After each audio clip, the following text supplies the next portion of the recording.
Welcome to Soul Rising. We're your hosts, Amy and Erin. We're two everyday mediums who are passionate about taking the woo-woo out of spirituality and bringing it down to earth. So put the kettle on, grab a chair, and join us. Hey everyone, welcome back to episode 50 of Soul Rising podcast. That seems like a little bit of a milestone. I know. I almost feel like we should have like a little cake. Yeah. Yeah, we need to celebrate. Blow out our candles, make a wish. Yeah. So, thanks for joining us again this week. Today we're going to talk about altars. So, continuing a little bit with the spooky season, but also it's not really just a spooky season thing. You know, we have altars all year round, but I thought it was an interesting topic and something that I wanted to dive down into a little bit. So, I guess we'll get right into it. Sound good? Okay. Let's do it. I'm ready. What is an altar? So, can I ask you, when you just put you on the spot, if somebody said they had an altar, what does your mind first tell you? Where do you go? I guess automatically I think of things that have meaning to them. And like, for example, I have a little bit of an altar myself, and that has family pictures on it, some stones. So it's like all these things that have meaning and symbolism. Right. Yeah. Okay. So me too. That's kind of like where I was going into the episode. So altar comes from the Latin alterium, meaning high, and also Latin adorle or adorlier, which means to Okay. ritually burn or sacrifice. Okay. So an altar is a sacred space or place that is used for ritual. Altars have been used for millennia in religious ceremonies. So I feel like a lot of us will be familiar with that, or even the term like we're going to the altar, right? Like we're making it's a ritual, right? But it's Well, but we go to like I think of like Christianity, churches, yeah, right? The body of Christ, and then you yeah. drink the blood. Yeah, but I'm also thinking about like, you know, when you're going to the altar as a bride, right? And then I was just laughing Oh because yeah, I'm like, there's the tradition involved in that, but there's also the sacrifice. So there you go. Um, it's true. Yeah, yeah. it's true. It's the doubt. Yeah. A wonderful sacrifice, but yeah. Altars have been used for millennia, as I said. Tradition. Sorry, I'm gonna put that in my vows. Yes, right. Traditionally, the site of sacrifice or ritual altar. Traditionally, it was the site of a sacrifice or ritual. Altars are traditionally associated with making offerings to God or gods. So I thought that was interesting because in the last couple of episodes, when we talked about the history of Halloween or the history of witches, there was that offering piece as well, like putting an offering out, right, with the pumpkin, with jack-o'-lantern. So I thought that was cool. Each religious tradition has their own version of an altar. I also want to mention when you talked about the fairy folklore and you talked about leaving things out for the fairy, like it's just interesting how it's all interconnected and woven Yeah. with the offerings and like Native American, Indigenous, Canadian, Indigenous just in general worldwide offerings, right, with the tobacco and things like that. So it's very cool to me. For example, in the Catholic tradition, an altar is at the front of a church and is where the bread and wine are held, as you mentioned. Altars represent a way to connect with your spirituality. Altars can be found in many places, including, for example, a Buddhist temple, a home, a garden, a yoga studio, and many other places. I love that it's not just to be thought of as just a church thing. It's also not also to be thought of as just one little place in your home. It can be outside. It can be, a place like, say, Stonehenge or Glastonbury, or like Yes, just it's some true. sacred place for you that you go. It could be a little place in the woods where you go and you sit, and that's your altar. It doesn't you don't have to have like a actual place per se. Yes, Well, yes. I do have to say that there was a point, and maybe I should still do it. But I felt like I was working. Whatever. We're on this podcast. I can talk about it. It's fine. But I felt like I was working with a lot of elemental energies and nature spirits. So fairies automatically kind of came into that. So I would actually leave like honey and little cookies out for the fairies as like a way to just like say like thank you, because I felt like we were exchanging energy. Yeah. So your altar is an outer representation of your inner attunement. So it's very personal. And I love this because for me going in, I was like, an altar has to be a certain way. It has to look a certain way. It doesn't. It's a very personal thing. I will kind of come up with or provide you with some maybe examples of things you could use in your own personal altar. But again, suggestions. This is a personal thing. You can put whatever you want on there. It's a way of honoring yourself by having a place that is solely yours and represents your ideals. Over time, just entering into that space and of your altar has an effect on your energy and your mood. Now, this reminded me of how many times I've shared that, in a sense, like we've talked about, is my office a I portal? was just gonna think. I was just gonna say, Amy, like your whole office, yeah, the Is my space where you altar. give readings is very, yeah. Yes, because I've set the intention. This is where I connect. This is where I do my work.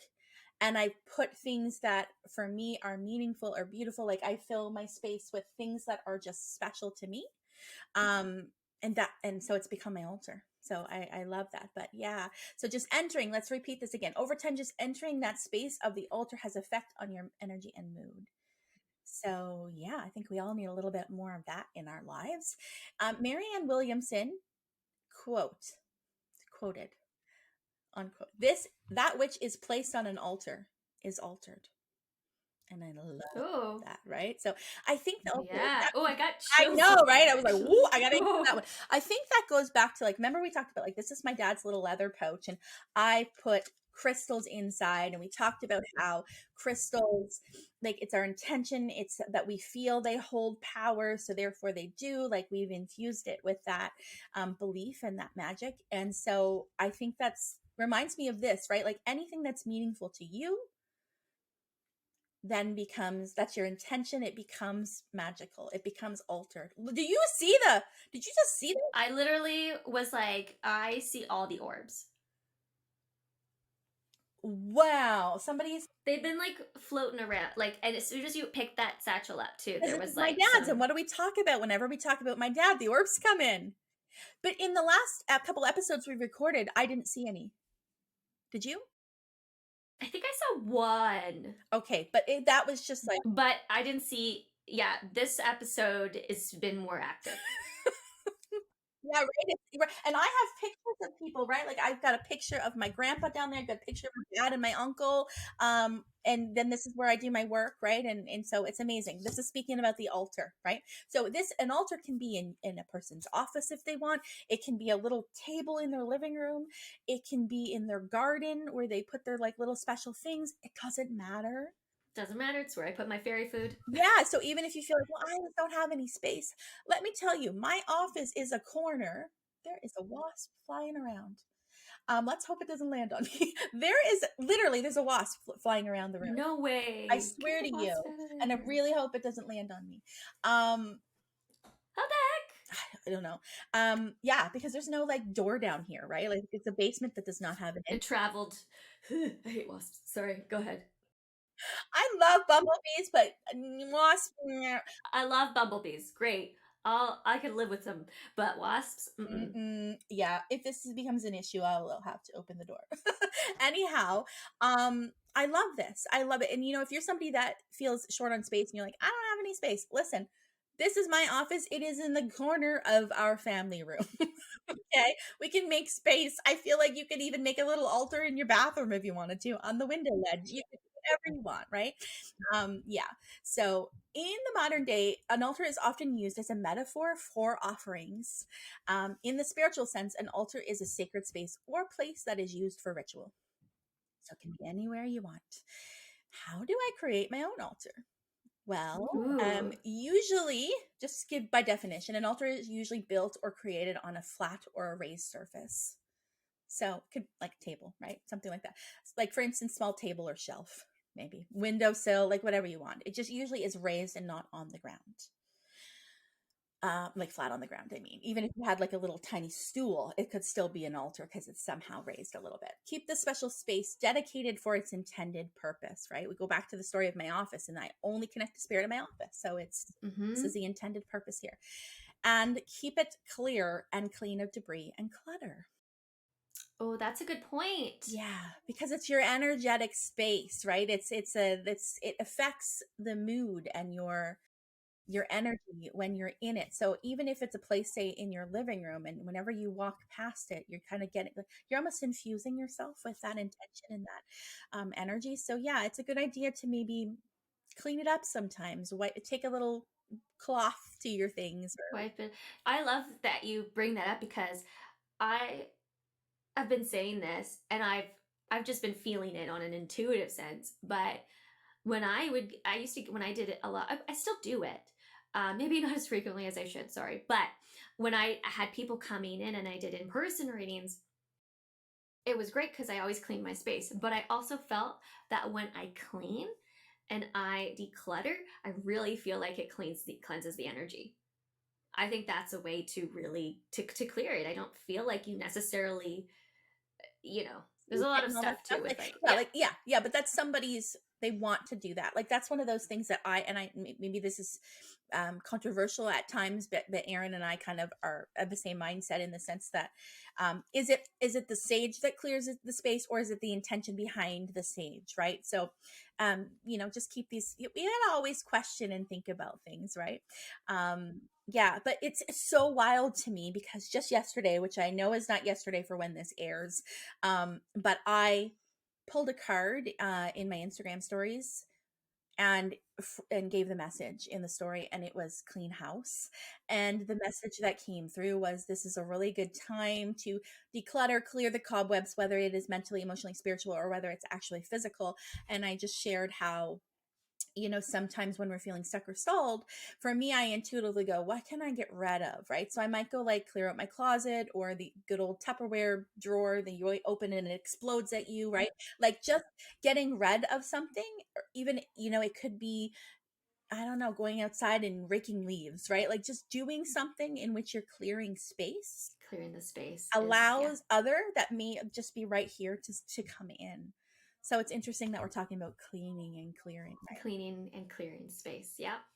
So yeah, so creating your altar is very simple. There's just, it's said to be maybe raised in some capacity. And then it's just really about your intention, that it's a sacred space for you. That's your intention, and to keep it clean. That's about it. Do you ever like wipe down your oracle cards, like the boxes or anything like that? I would sometimes I smoke clear. Okay, that's cool. Um, with like incense Yeah. sticks or yeah, with Okay. like incense Yeah. sticks. Yeah. Every once in a while, I'll get the urge to I'll take everything off of my shelf, and there's a lot on there. I just did this 2 weeks ago. I took everything off, wiped it all down, put everything. But that's a good point because I think that's still like, Yeah. yeah. I don't do it all the time. I would say I might do that every 3 months or something. But this table here, which I guess I kind of might call my altar, I think the whole area is, but I wipe that down as well, just every once in a while, more than maybe my desk. That's Do you find when you do that, there's like a resurge in like the energy with I readings? do, and it's interesting. Or I'll find that all of us, because actually it's funny. The weekend that I did this, I think it was the weekend before Canadian Thanksgiving, which was a couple weeks for us now. And I cleared it all out. I actually reorganized some things in my office and changed some things around. And then the next day there was an influx of readings. Like I think there was Mm. 5 that came in the next day, or the in 2 days. And so for me, I was like, oh, okay. Like, I don't know. I've noticed that pattern sometimes, Yeah, yeah, yeah. where I Yeah. clear something out and then it comes to me. Something comes to me. So what goes on an altar? Well, it's a personal thing.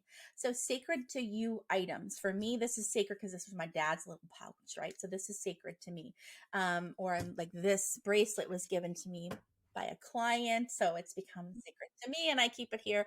So sacred to you items, you determine what is sacred. Anything that has meaning and significance to you that brings you good or peaceful feelings can go there. So it doesn't matter. But there are some things, that some people might say, or these are again suggestions. Um, Something to represent the 5 elements, which is interesting, right? As a way to harmonize the nature around and within you. So some examples, something from each of your senses, smell a candle, for instance. Taste, maybe an offering of some sort of food, like you were saying, little cookie or honey or something. Touch, something soft, a cloth, a cushion, something like that. Anything that's soft could be an example of that. Sound might be a bell or chimes. And sight, adding visually beautiful things and or personal items like photos of your ancestors.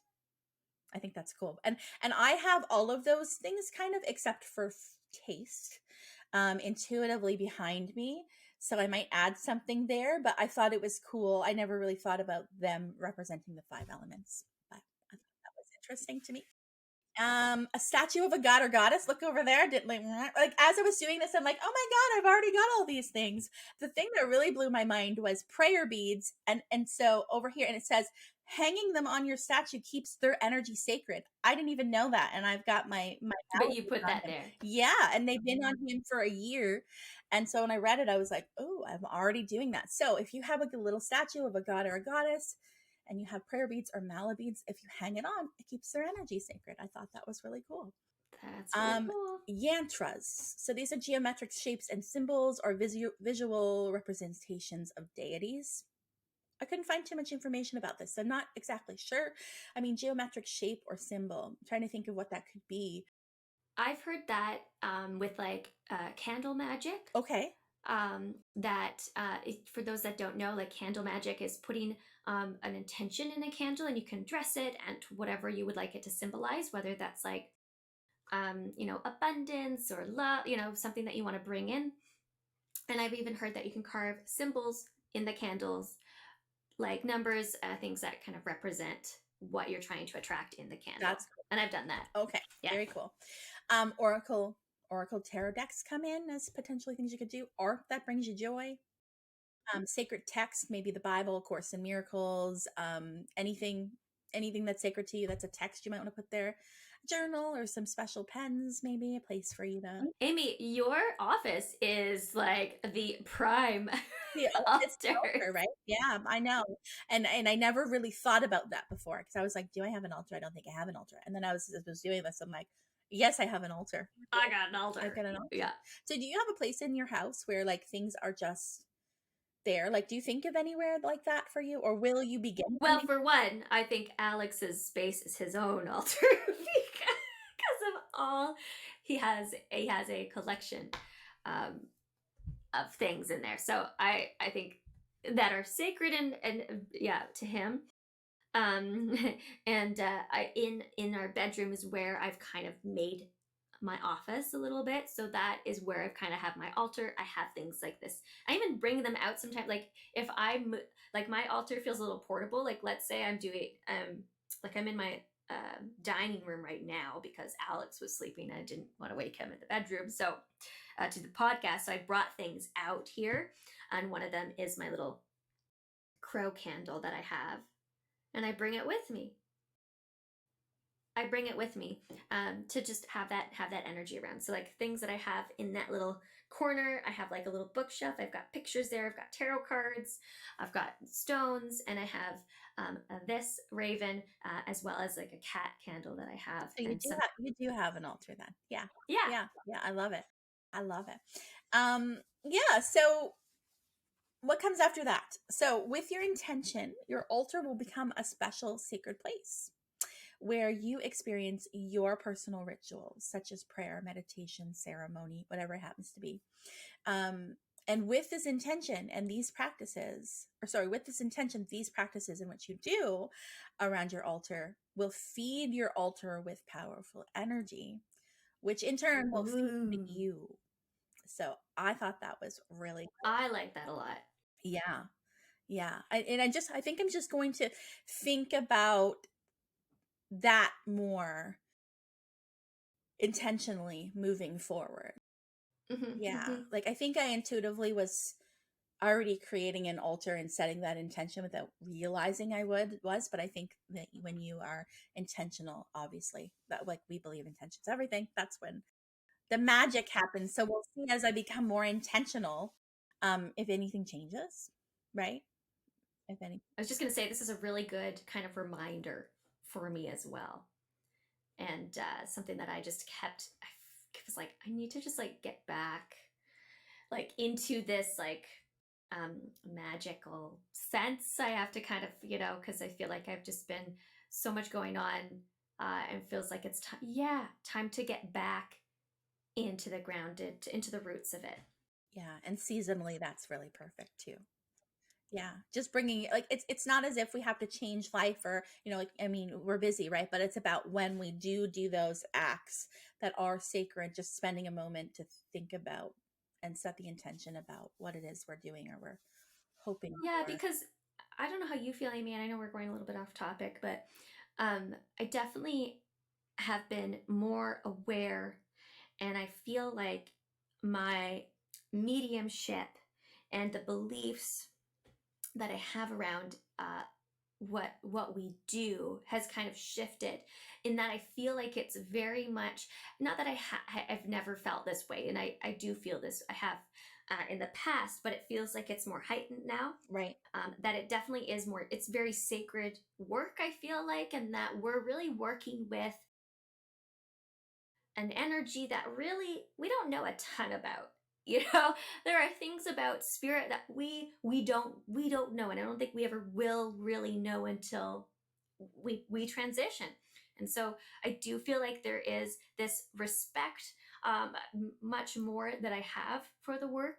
And not to say that I didn't in the past, but I just feel like it's a little bit, it's changed and it's shifted. Deeper. And that And it's deeper, yeah. And there's more, there's an exchange. I know there's an exchange happens, you're just more like with me in spirit. cognizant of the exchange, right? Because I think sometimes when you do this work and you do it often, it's not that we like intentionally take it for granted, but it's just like it just becomes so.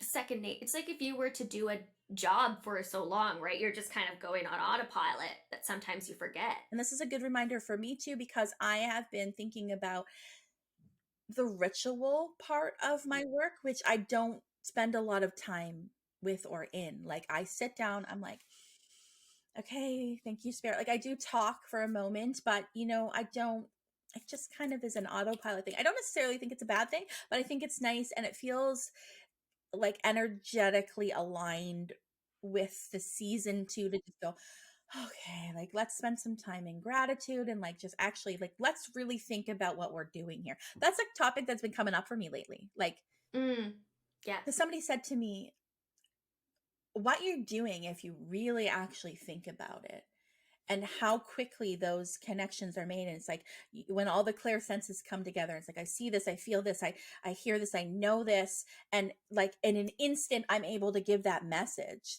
They're like, if you actually really think about what you're doing, it's completely mind-blowing. And like, have you ever really stopped and thought about like about that? And I was like, sometimes, but not enough. And I was like, like it's just about taking a step back and going, It's true. whoa, like When I first whoa. started, I remember I would be like, "Wow, really? That's accurate. Okay, great. Let's keep Excited, going." yeah, yeah. I Yeah, still get yeah. excited with readings, obviously, but, like, Oh yeah, yeah. it's still yeah, it's a good reminder to just get back to that place of, "Whoa, like, this is magic," and I'm so It's grateful. just of like why you started, right? It's a good reminder to always, I think, with anything that we do, Yeah, go back and say like, "Why did you get started? You remember why you got started in this?" Right. I do remember. yeah, that's Yeah. exactly it, yeah, yeah, Does that make I sense? love Yeah. that. Yeah, and I love that we can use physical, tangible things like an altar to express that, right? And just infuse that intention in it. We can do that with anything, and I love Absolutely. that. I'm like, for whatever reason, I'm seeing a car in my mind's eye. So I don't know if somebody like, I don't know, keeps some special things, like little doodads and crystals and things in their car. Like it can be as simple as that, really. Like, But it's true. Alex has we have in the car. Oh my god. I'm so sorry. They're Greek. They're beads. Kum kum. Hang on. Okay, I'm gonna look it yeah, up. no, I'm gonna let us look it up know what because I'm they gonna are. Greek beads.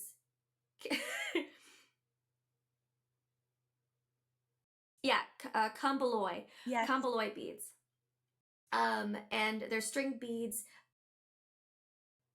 Unlike the similar prayer beads used in many religious traditions, worry beads have no religious whoa, that's okay. They're like worry beads. Yeah. Yeah. Um, Yeah, including relaxation, enjoyment.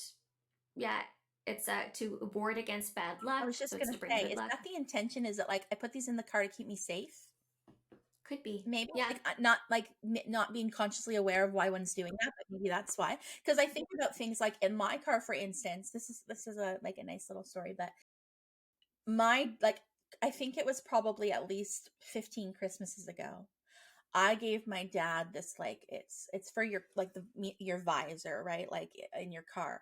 And it's on a like an elastic kind of stretchy elastic Yeah. it is. And then it's got a little angel and it's pewter and it says keep my dad safe.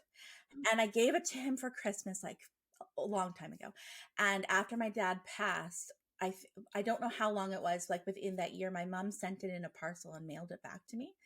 And I have it in my car. And I think about that almost, being that intention of like keeping me safe. And then I've got a little dream catcher in there. It kept him safe. Now it's going to keep me safe. And it's also interesting, like, because my dad, so I don't know if I've ever shared this on the podcast, but like, I've had to overcome a fear of driving. So it's only been in the last like 5 years that I have begun to drive, right? Like I've worked through that fear of driving. And so my mom giving me those was at this around the time I was working through this. And so and I've heard in readings that I've had with other mediums, like your dad is your co-pilot. Do you know he's in the car with you?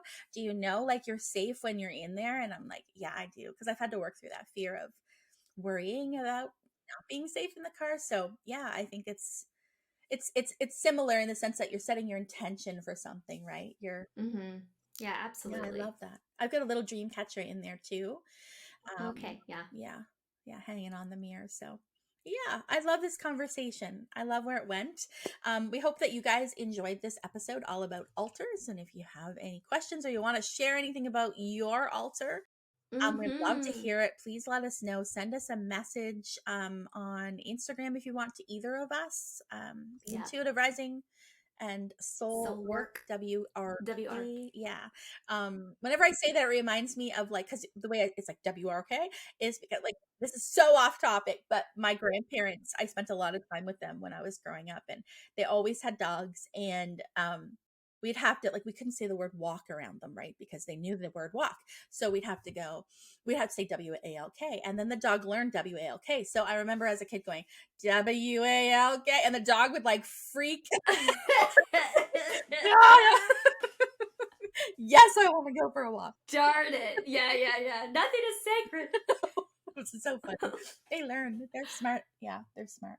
Okay, so we'll see you next week. Have a wonderful Bye. day. Bye. If you like what you're hearing, don't forget to give us a 5-star review on Apple Podcast and tune in each week as we dish on all things spiritual. Don't forget to like, comment on what you would like to hear us talk about next, and subscribe.